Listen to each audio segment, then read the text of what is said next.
Welcome back to Nick Lenz's novel review. This is episode number 45.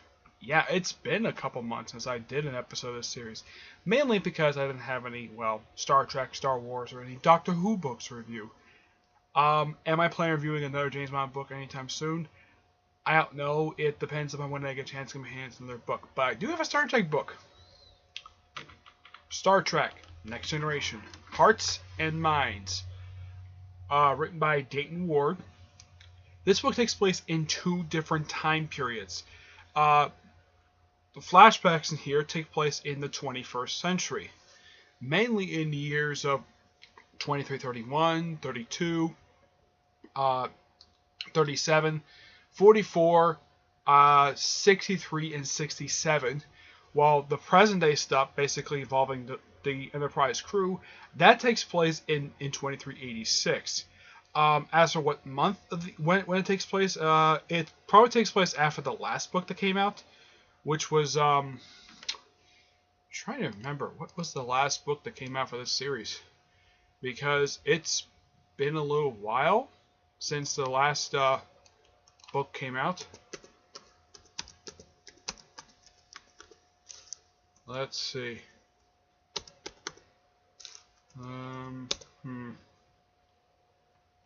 I have to take a look it up here. Let's see. The last book for this thing was Headlong Flight. That was back in January. So this book I think it just recently came out. Yeah, well, it's more recent release. This book came out 3 months ago, but I recently got my hands on it.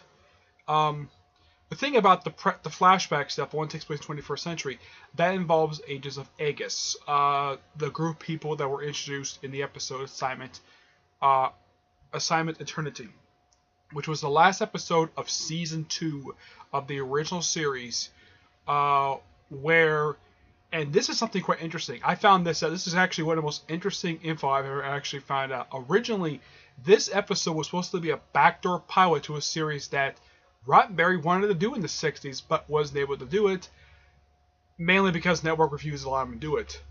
Yeah, and let's see. Let's see if I can find it here. The book. Let's see.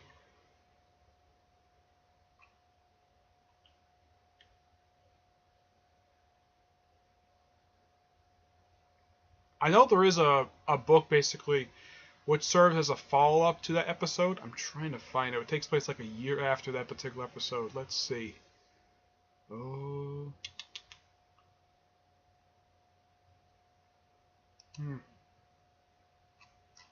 Let's see. Is this season 2?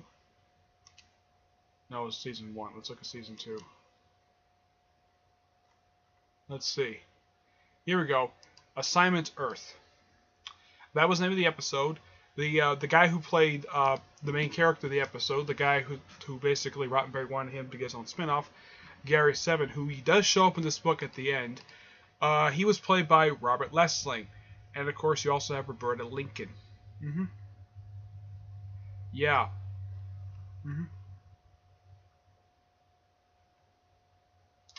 Now, basically, what happened afterwards? Now, there were a few books that pretty much picked up like right after the events of the episode.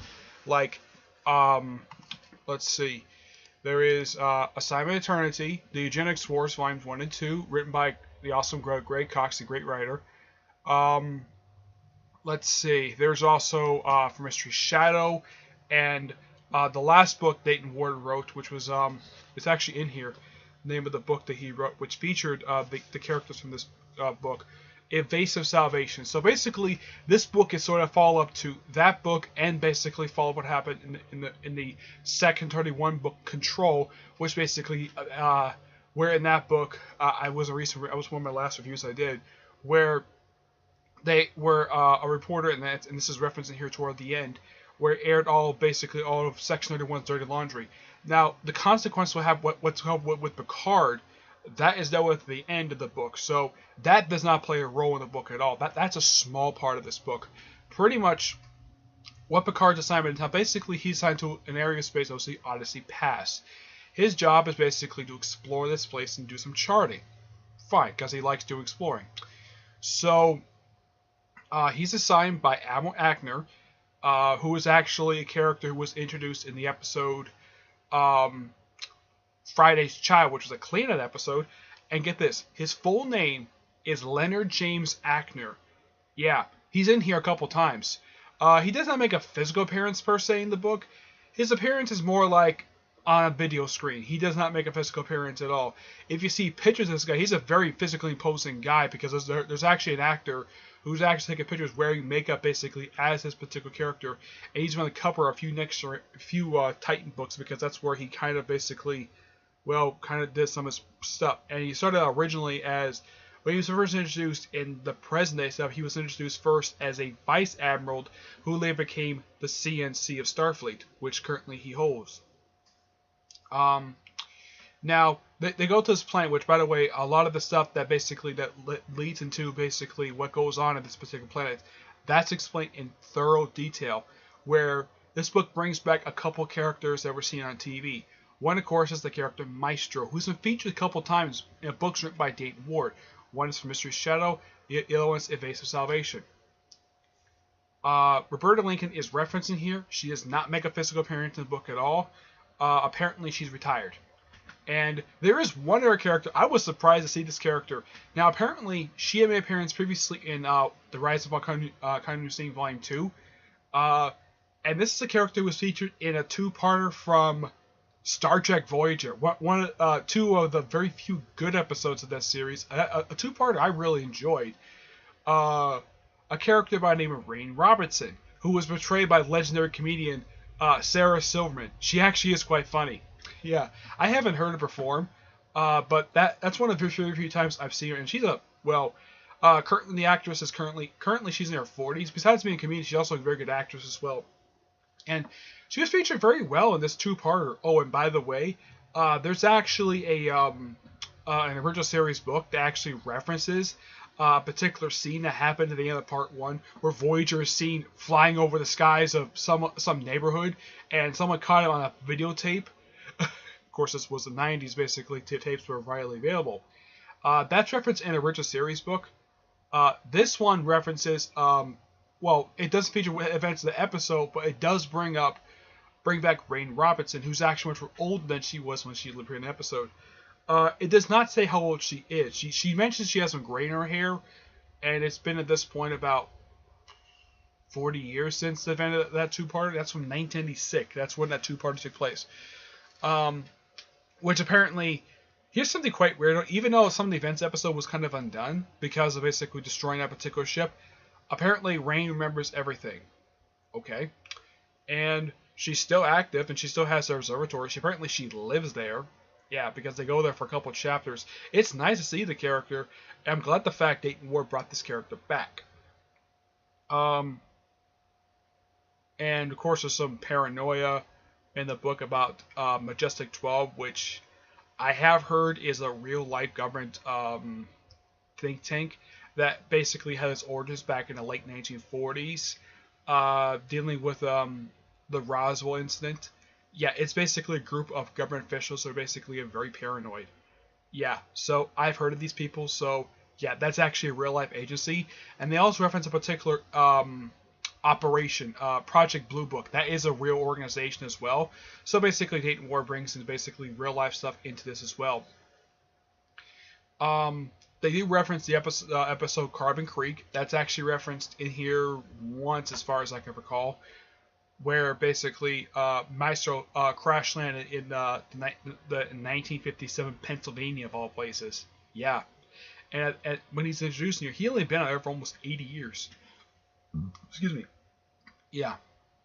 There's a character in here named Kristen something, I remember her last name.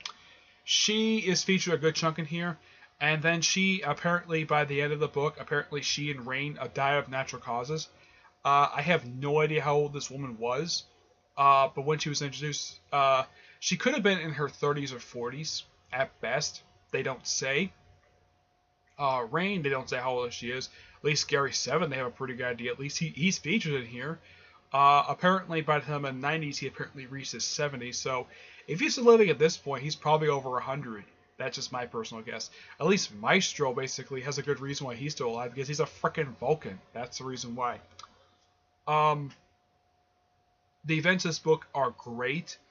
They do throw in little nods here and there, basically real life events. Basically, that kind of happens like right now, especially with the whole thing with China. I'm not going into thorough detail about it because it's none of my business. Let's see. But as it relates to the events of Next Generation, it almost kind of seems like it kind of feels like two stories in one. That's basically how Dayton Ward writes these books. He kind of does two stories in one.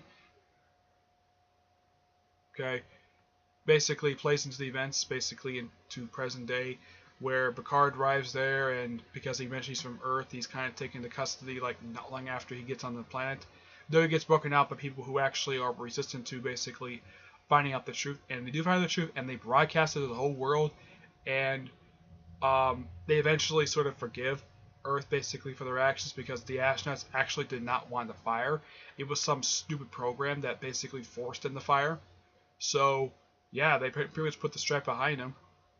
And of course, when they were captured, they had not only their phasers taken, but also their communicators. And it's also something when they beam into the lead of this one of the leader's planet's office. It's actually a woman. I don't have a problem with it. Nope. And basically, they have an armed security team with tactical vests and phaser rifles. I'm like, sweet Jesus, wow, that's actually something. And he said, and there's a great line. Commander Worf sends his regards, and you'll be needing this. Basically, his communicator. He said, I can't really help it out. It's he knows his commander. He knows Worf very well. Yeah, he knows his routine. So yeah, this book is just amazing. I'm gonna get this book a 9.5 out of 10. I highly recommend it for anybody who's longtime fans of Next Generation, of the original series, because, well, they reference stuff in the original series in here. I don't know if people who are fans of Voyager probably would like to read this book, but pretty much anybody who's a regular Star Trek fan would really enjoy this. Alright, that's it for this episode. Stay tuned whenever I get a chance to do another episode of this series. Hopefully it doesn't take another couple months before I get a chance to do another episode. Okay? But next episode will probably be episode 46. But until I see you all in my next episode, whenever I get a chance to do this one, I will see you there. Bye.